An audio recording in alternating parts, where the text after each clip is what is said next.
हम ब्रह्म विद्या के सभी श्रद्धालुओं का जीवन मंथन पर स्वागत करते हैं। आज का हमारा विषय है मैं क्या हूँ, अध्याय 3। इसमें अध्याय 3 में कहा गया है कि शरीर से इंद्रियां परे हैं, इंद्रियों से परे मन है और मन से परे वह आत्मा है। आज तीसरे अध्याय में हम इन्हीं चीज़ों पर चर्चा करेंगे कि इंद्रियां सूक्ष्म होती हैं और आत्मा शरीर से परे होते हैं। आत्मा तक पहुंचने के लिए हमें कितनी सीढ़ियां चढ़नी पड़ेगी। अभी हमने पिछले अध्याय में आत्मा के शरीर और इंद्रियों से ऊपर अनुभव करने के साधन बताए गए थे। इस अध्याय में मन का स्वरूप समझने और उससे ऊपर आत्मा को सिद्ध करने का हमारा प्रयत्न होगा। प्राचीन दर्शन शास्त्र मन और बुद्धि को अलग अलग गिनता है। आधुनिक दर्शन शास्त्र मन को ही सबसे श्रेष्ठ बुद्धि मानता है। इस बहस में आपको कोई खास दिलचस्पी लेने की ज़रूरत नहीं है। दोनों का मतभेद इतना बारीक है कि मोटी निगाह से वह कुछ भी प्रतीत नहीं होता।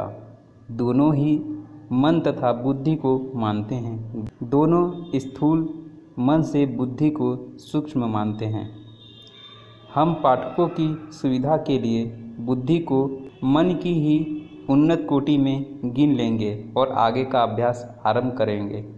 चलिए दोस्तों, चलते हैं हम अपने तीसरे अध्याय पर। जीवन मंथन के साथ करें शब्दों से संस्कार निर्माण।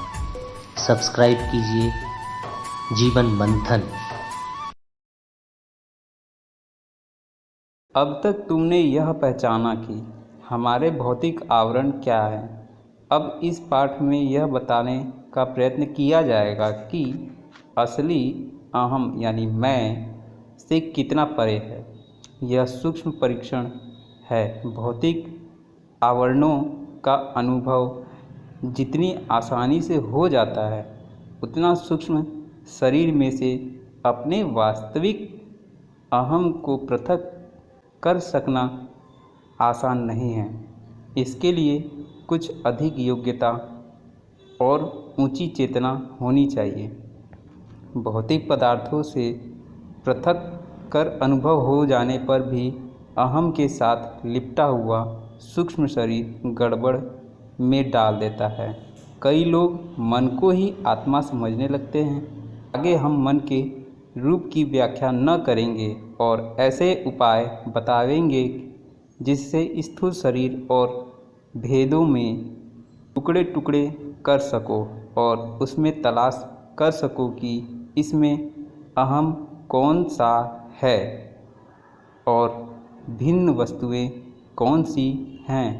इस विश्लेषण को तुम मन के द्वारा कर सकते हो और इसके लिए मजबूर कर सकते हो कि इन प्रश्नों का सही उत्तर दे। शरीर और आत्मा के बीच की चेतना मन है। साधकों की सुविधा के लिए मन को 3 विभागों में बांटा गया है। मन के पहले भाग का नाम है प्रवृत्त मानस है और प्रवृत्त मन से ऊपर दूसरा मन है प्रबुद्ध मानस। तीसरे मन का नाम है आध्यात्म मानस। अब हमें मन के पहले भाग को जान लेते हैं। शरीर और आत्मा के बीच की चेतना मन है। साधकों की सुविधा के लिए मन को 3 विभागों में बांटा जाता है। मन के पहले का भाग नाम प्रवृत्त मानस है। यह पशु पक्षी आदि अविकसित जीवों और मनुष्यों में समान रूप से पाया जाता है। गुप्त मन और सुप्त मानस भी उसे कहते हैं।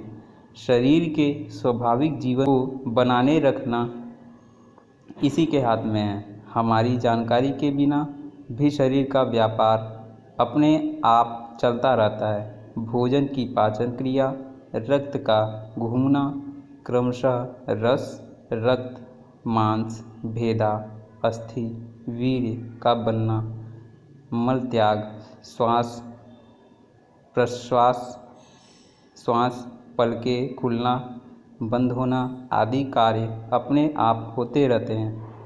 आदतें पड़ जाने का कार्य इसी मन के द्वारा होता है। यह मन देर में किसी बात को ग्रहण करता है, पर जिसे ग्रहण कर लेता है उसे आसानी से छोड़ता नहीं है। हमारे पूर्वजों के वे अनुभव जो पार्श्विक जीवन से उठकर इसे अवस्था में आने तक प्राप्त हुए हैं, इसी में जमा है। मनुष्य एक अल्प बुद्धि साधारण प्राणी था। उस समय की ईर्ष्या, द्वेष, युद्ध प्रवृत्ति, स्वार्थ चिंता आदि साधारण प्रवृत्तियाँ इसी के एक कोने में पड़ी रहती थीं। पिछले अनेक जन्मों के नीच स्वभाव जिन्हें प्रबल प्रयत्नों द्वारा काटा नहीं गया है, इसी विभाग में इकट्ठे रहते हैं। यह एक अद्भुत अजीब घर है जिसमें सभी तरह की चीज़ें जमा हैं। कुछ अच्छी और बहुमूल्य हैं तो कुछ सड़ी गली, भद्दी तथा भयानक भी हैं। जंगली मनुष्यों, पशुओं तथा दुष्टों में जो लाभ, हिंसा, क्रूरता, आवेश, अधीरता आदि प्रवृत्तियाँ होती हैं, वह भी सूक्ष्म रूप से इसमें जमा हैं। यह बात दूसरी है कि कहीं उच्च मन द्वारा पूरी तरह से वे वश में रखी जाती हैं, कहीं कम। रंजिश और तामसी लालसाएं इसी मन में संबंध रखती हैं। इंद्रियों के भोग, घमंड, क्रोध, भूख, प्यास, मैथुनेच्छा आदि इसी प्रवृत्त मानस के रूप हैं। प्रवृत्त मन से ऊपर दूसरा मन है जिसे प्रबुद्ध मानस कहना चाहिए। इस बात को बताते समय तुम उसी मन को उपयोग करते रहो। इसका काम सोचना, विचारना, विवेचना करना, तुलना करना, कल्पना तथा निर्णय आदि करना है। हाजिर जवाबी बुद्धिमत्ता, चतुरता, अनुभव, स्थिर का परीक्षण, यह सब प्रबुद्ध मन द्वारा होता है। याद रखो, जैसे प्रवृत्त मानस अहम नहीं है, उसी प्रकार प्रबुद्ध मानस सभी वह नहीं है। कुछ देर विचार करके तुम इसे आसानी के साथ अहम से अलग कर सकते हो।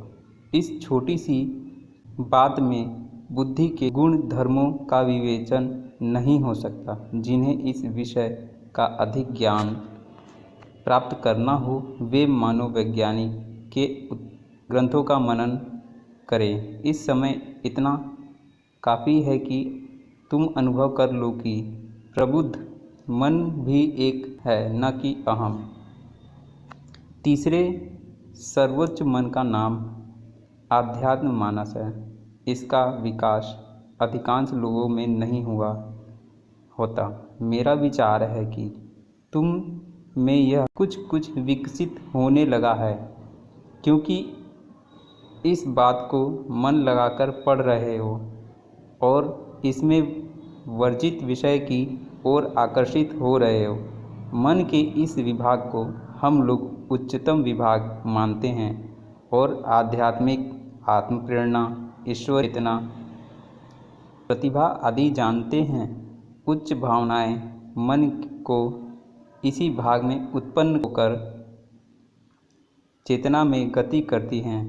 प्रेम, सहानुभूति, दया, करुणा, न्याय, निष्ठा, उदारता, धर्म प्रवृत्ति, सत्य, पवित्रता, आत्मीयता आदि समस्त उस भावनाएं मन से आती हैं।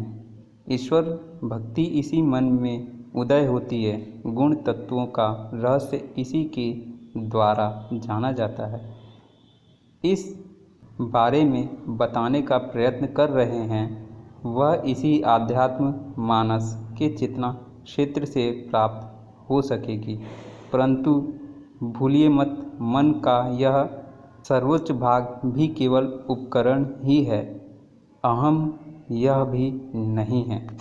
तुम्हें यह भ्रम न करना चाहिए कि हम किसी मन की निंदा और किसी की स्तुति कर रहे हैं और उन्हें घातक सिद्ध कर रहे हैं। बात ऐसी नहीं है। सच तो यह है कि मन की सहायता से तुम अपनी वास्तविक सत्ता और आत्मज्ञान के निकट पहुँचे हो और आगे भी बहुत दूर तक उसकी सहायता से अपना मानसिक विकास कर सकोगे। इसलिए मन का प्रत्येक भाग अपने स्थान पर बहुत अच्छा है, ठीक से उपयोग किया जाए। साधारण लोग अब तक मन के नीच भागों का ही उपयोग कर पाते हैं। उनके मानस लोक में अभी ऐसी असंख्य गुप्त प्रकट स्थान हैं जिनकी स्वप्न में भी कल्पना नहीं की जा सकी। अतएव मन को कोसने के स्थान पर आचार्य लोग दीक्षिणों को सदैव यह उपदेश देते हैं कि उस गुप्त शक्ति को स्वस्थ न ठहराकर ठीक प्रकार से क्रियाशील बनाओ। यह शिक्षा जो तुम्हें दी जा रही है मन के द्वारा ही क्रिया रूप में आ सकती है और उसके द्वारा समझने, धारण करने एवं सफल होने का कार्य हो सकता है। इसलिए हम सीधे तुम्हारे मन से बात कह रहे हैं, उसी से निवेदन कर रहे हैं कि यह महोदय अपनी उस दशा से आने वाले ज्ञान को ग्रहण कीजिए और उसके लिए अपना द्वार खोल दीजिए। हम आपकी बुद्धि से प्रार्थना कर देते हैं, भगवती अपना ध्यान उस महातत्व की ओर लगावें और सत्य के अनुभवी अपने आध्यात्मिक मन द्वारा आने वाली दैवी चेतना में कम बाधा दीजिए। चलिए थोड़ा सा इसमें कुछ अभ्यास कर लेते हैं।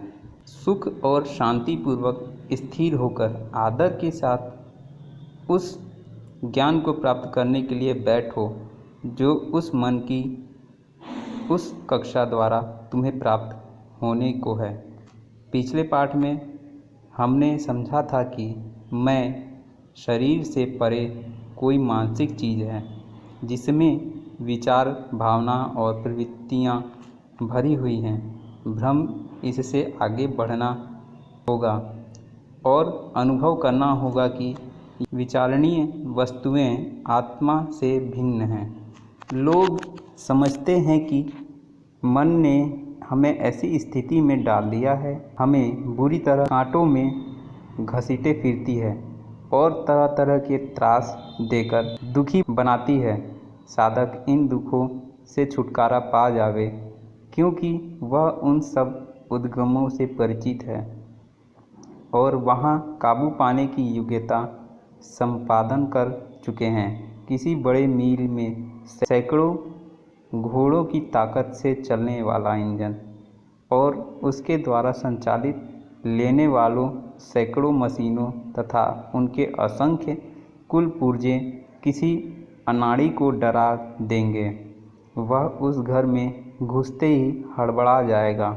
किसी पुर्जे में धोती फंस गई तो उसे छुड़ा सकने में असमर्थ होगा और अज्ञान के कारण बड़ा त्रास पावेगा। किंतु वह इंजीनियर जो मशीन के पुर्जे से परिचित है और इंजन चलाने के सारे सिद्धांत को भली भांति समझे हुए है, उस कारखाने में घुसते हुए तनिक भी न घबरावेगा और गर्व के साथ उन दैत्याकार यंत्रों पर शासन करता रहेगा जैसा एक महावत हाथी पर और सपेरा भयंकर विषधरों पर करता है। उसे इतने बड़े यंत्रालय का उत्तरदायित्व लेते हुए भय नहीं, अभिमान होगा। वह हर्ष और प्रसन्नतापूर्वक शाम को मिल मालिक को हिसाब देगा। बढ़िया माल की इतनी राशि उसने थोड़े समय में ही तैयार कर दी है। उसकी फूली हुई छाती पर से सफलता का गर्व मानो टपक पड़ रहा हो, जिसमें अपने अहम और प्रवृत्तियों का ठीक ठीक स्वरूप और संबंध जान लिया है। वह ऐसा ही कुशल इंजीनियर, यंत्र संचालक है। अधिक दिनों का अभ्यास और भी अद्भुत शक्ति देता है। जागृत मन ही नहीं, उस समय प्रवृत्त मन, गुप्त मानस भी शिक्षित हो गया होता है और वह जो आज्ञा प्राप्त करना है उसे पूरा करने के लिए चुपचाप तब भी काम किया करता रहेगा जब तक हम दूसरे कामों में लगे रहेंगे या सोए होते हैं। गुप्त मन जब उन कार्यों को पूरा करके सामने रखता है तब नया साधक चौंकता है कि यह अलौकिक करामात है, परंतु योगी उन्हें समझता है कि यह तुम्हारी अपनी अपरिचित योग्यता है। इससे असंख्य गुणी प्रतिभा तो अभी तुम में सोई पड़ी हुई है। संतोष और धैर्य धारण करो। कार्य कठिन है, पर इसके द्वारा जो पुष्पकार मिलना है उसका लाभ बड़ा ही भारी है। यदि वर्षों के कठिन अभ्यास और मनन द्वारा भी तुम अपने पद, सत्ता, महत्व, गौरव, शक्ति की चेतना प्राप्त कर सको, तब भी वह करना ही चाहिए। यदि तुम इन विचारों में हमसे सहमत हो तो केवल सुनकर ही संतुष्ट मत हो जाओ।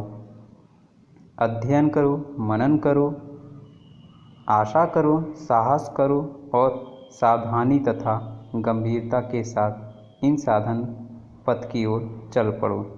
आखिरी में जाते जाते आपको इस अध्याय के कुछ बीज मंत्र बताते जाते हैं, क्योंकि यह मैं क्या हूँ का आखिरी भाग है। आपको यह सोचना है, मैं सत्ता हूँ, मन मेरे प्रकट होने का उपकरण है, मैं मन से भिन्न हूँ, उसकी सत्ता पर आश्रित नहीं हूँ, मैं मन का सेवक नहीं शासक हूँ, मैं बुद्धि, स्वभाव, इच्छा और अन्य समस्त मानसिक उपकरणों को अपने से अलग कर सकता हूँ। तब तो कुछ शेष रह जाता है, वह मैं हूँ। मैं अजर, अमर, अविकारी और एक रस हूँ। शांति समाप्ति।